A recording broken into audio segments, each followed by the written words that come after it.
Movie start होती है और हम एक क्लिनिक में दो भाइयों को देखते हैं, जिसमें से एक का नाम जस्टिन और दूसरे का नाम आरोन होता है। ये दोनों 10 साल पहले की बातें कर रहे होते हैं। यहाँ पर हमें पता चलता है कि आज से 10 साल पहले जस्टिन अपने भाई के साथ एक यूएफओ डेथ कल्ट से भाग गया था। ऐसा इसलिए हुआ क्योंकि जस्टिन को उस कल्ट में अजीबोगरीब चीजें दिखती थीं जो काफी डरावनी थीं। अगले सीन में हम देखते हैं कि इन दोनों भाइयों के घर पर एक पार्सल आया है। उस पार्सल में एक कैसेट होता है। फिर आरोन इस कैसेट को प्ले करता है तो उन्हें टीवी स्क्रीन पर कल्ट की एक मेंबर दिखाई देती है। ये एना है जो आज से 10 साल पहले कल्ट में इनके ही साथ रहती थी। टीवी स्क्रीन में एना ऐसे रिएक्ट करती है जैसे वो अब खुद को निपटाने वाली होती है। इस कैसेट को देखने के बाद आरोन थोड़ा इमोशनल हो जाता है और एक बार फिर से यूएफओ डेथ कल्ट जाने का डिसाइड करता है। फिर ये दोनों भाई एक साथ कल्ट जाने की सोचते हैं। अगले सीन में हम इन दोनों को एक कैंप के पास देखते हैं। यहाँ पर ये दोनों हेल नाम के आदमी से मिलते हैं। अब हेल और जस्टिन एक कमरे में जाते हैं जहाँ पर पहले से दीवार पर एक मैप लगा होता है। इस मैप में कुछ लोकेशन पर सर्किल किया गया था। फिर हेल बताता है कि ये सभी लोकेशन सबसे अलग है।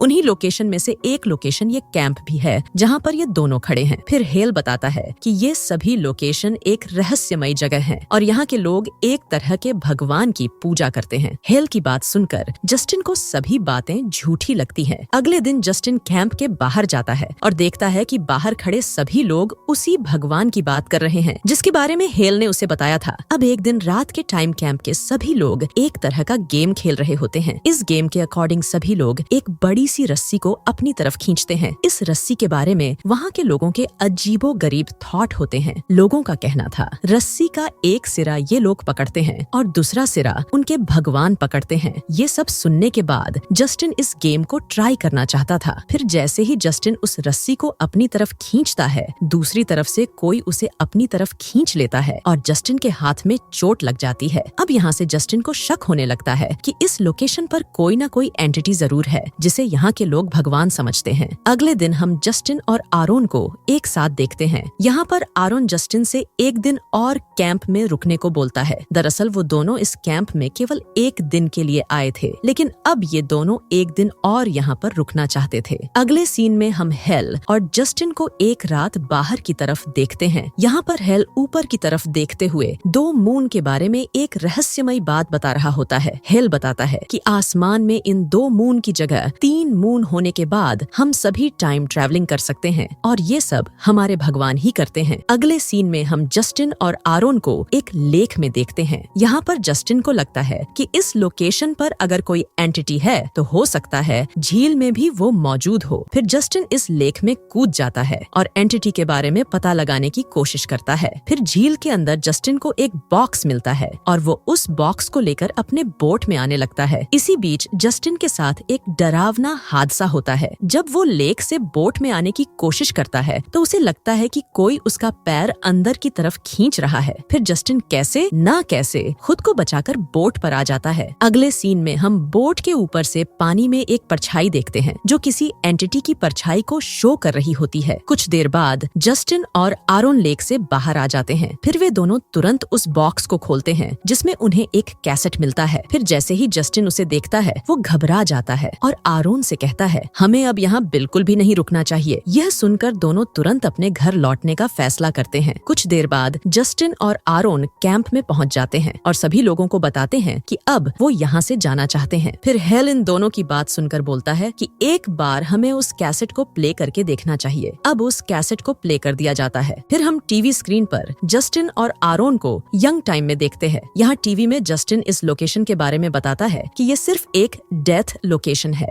फिर आरोन अपने भाई की बात सुनकर गुस्सा हो जाता है और यहाँ पर मौजूद दूसरे लोग भी जस्टिन से नाराज हो जाते हैं। अगले दिन आरोन गुस्से में इस कैंप को छोड़कर कहीं चला जाता है। फिर जस्टिन उसे ढूंढने लगता है। कुछ देर बाद जस्टिन एक ऐसी जगह पर पहुँच जाता है जहाँ सब कुछ बिल्कुल अलग होता है। यहाँ सुनसान जगह पर जस्टिन को एक घर दिखाई देता है। इस घर में उसे एक आदमी फांसी के फंदे पर लटका हुआ दिखाई देता है। ये देखकर जस्टिन हिम्मत करके उस लाश के पास जाता है। अब जस्टिन उस लाश के पास खड़ा था तभी वो लाश जिंदा हो जाती है। अब वो लाश जो जिंदा हो चुकी थी जस्टिन को अपने बारे में कुछ बताने लगता है। वो अपना नाम कार्ल बताता है। कार्ल बताता है कि उसके साथ कुछ अजीबो गरीब चीजें होती हैं। यहाँ पर कार्ल 3 घंटे के लिए जिंदा रहता है और फिर 3 घंटे फांसी के फंदे पर होता है। इस तरह उसके साथ 24 घंटे होता रहता है। फिर कार्ल बताता है कि वो अकेला ही नहीं बल्कि उसके अलावा भी कई लोग हैं जिनके साथ ऐसा हो रहा है। यहाँ पर कार्ल ये भी बताता है कि ये सब कोई एंटिटी करती है। अब जस्टिन कार्ल को आरोन के बारे में बताता है। फिर कार्ल बताता है कि वो आरोन का पता बता सकता है, लेकिन उसके लिए जस्टिन को एक काम करना होगा। कार्ल बोलता है कि उसे कुछ दूर आगे जाकर एक आदमी से गन लेकर वापस आनी होगी। अब अगले सीन में हम आरोन को देखते हैं जो कि किसी आदमी के साथ बैठा होता है। यहाँ पर आरोन को कुछ बातें पता चलती है। आरोन को पता चलता है कि आसमान में जब तीसरा मून विजिबल हो जाएगा तो कैंप के सभी लोग इस लोकेशन में हमेशा के लिए फंस जाएंगे। फिर यहाँ आरोन को जस्टिन की बातों पर यकीन होने लगा था। अब जस्टिन भी कैंप से काफी दूर निकल चुका था, इसलिए आरोन भी उसे ढूंढने की कोशिश करने लगता है। अगले सीन में हम आरोन को एक जगह पर देखते हैं। यहाँ पर उसे 2 तस्वीरें मिलती हैं, जिसमें से एक फोटो उसके प्रेजेंट टाइम की होती है और दूसरी फोटो में एक वैन दिखाई देती है। फिर आरोन इन दोनों फोटो को लेकर हेल के पास जाता है। अब हेल आरोन को बताता है कि उसे इस वैन के पास जाना चाहिए क्योंकि शायद जस्टिन उसे इसी लोकेशन पर मिल सकता है। दूसरी तरफ हम जस्टिन को देखते हैं जो कि अब किसी दूसरी जगह पर आ चुका था। यहाँ पर जस्टिन को 2 लोग माइक और क्रिश मिलते हैं। फिर जस्टिन को पता चलता है कि माइक और क्रिश भी एक टाइम ट्रैवलिंग प्रोसेस में फंसे हुए हैं। माइक और क्रिश का कहना होता है कि वो हर हफ्ते में सिर्फ पास्ट और प्रेजेंट को जी रहे हैं। अब जस्टिन और माइक एक साथ बाहर की तरफ आते हैं। यहाँ पर माइक जस्टिन को एक गन देता है और अपने घर को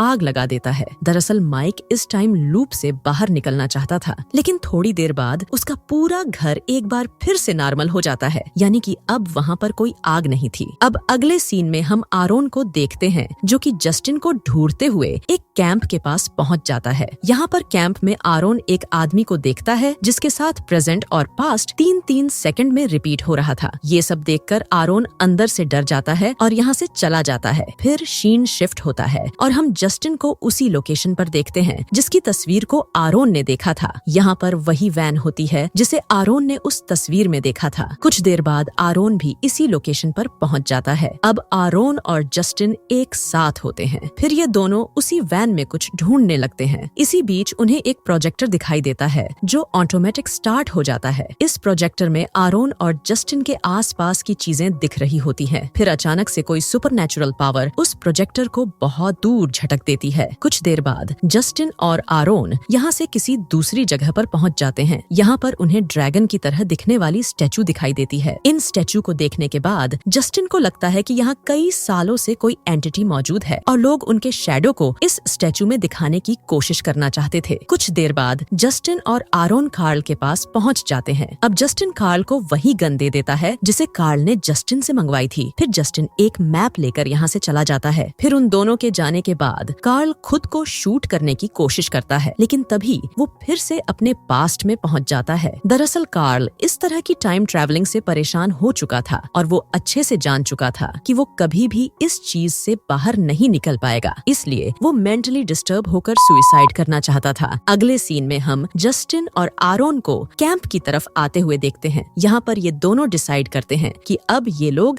यहाँ से लौट जाएंगे। कुछ दूर आने के बाद आरोन को एक जस्टिन नाम का आदमी दिखाई देता है जो कि एक घर के लॉक को खोल रहा होता है। ये आदमी वही आदमी होता है जिसने आरोन को इस लोकेशन के बारे में वार्निंग दी थी। अब जस्टिन और आरोन छिपकर उस रूम के अंदर पहुंच जाते हैं। ये दोनों रूम में एक टीवी के पास कैसेट का ढेर देखते हैं। इसी बीच पास रखा टीवी स्टार्ट हो जाता है। इस टीवी में पास्ट में हो रही घटनाओं को दिखाया जा रहा था। कुछ देर बाद टीवी में इन दोनों को कैंप के सभी लोग एक सर्किल में दिखाई देते हैं। फिर देखते ही देखते वो सभी अचानक से गायब हो जाते हैं। ये सब देखकर जस्टिन और आरोन बाहर की तरफ भागते हैं। इन दोनों को बाहर उसी सर्किल में कैंप के लोगों के कपड़े दिखाई देते हैं। अब ये दोनों समझ चुके थे कि कैंप के सभी लोग अपने पास्ट में जा चुके हैं। इसके बाद जैसे ही ये दोनों कुछ और सोचते, तभी चारों तरफ एक परछाई पूरी लोकेशन को पास्ट में बदलने लगती है। ये सब देखकर जस्टिन और आरोन अपनी गाड़ी की तरफ भागने लगते हैं। फिर वे गाड़ी स्टार्ट करते हैं, लेकिन यहाँ पर उनकी गाड़ी स्टार्ट नहीं हो पा रही थी। दूसरी तरफ वो डार्क परछाई इनके करीब पहुंचने वाली थी। फिर जैसे ही वो परछाई इनके गाड़ी के पास पहुंचती है, जस्टिन गाड़ी को स्टार्ट कर देता है और अब गाड़ी फुल स्पीड में भाग रही होती है। कुछ देर बाद जस्टिन और आरोन खतरे के दायरे से बाहर निकल चुके थे। मूवी के लास्ट सीन में हम हेल और कैंप के दूसरे लोगों को देखते हैं जो जस्टिन और आरोन का इंतजार कर रहे होते हैं। काफी देर बीत जाने के बाद हेल को यकीन हो जाता है कि जस्टिन और आरोन अब कभी भी वापस नहीं आएंगे। ये सोचकर हेल के चेहरे पर एक हल्की स्माइल आ जाती है। इसी सीन के साथ मूवी का द एंड हो जाता है।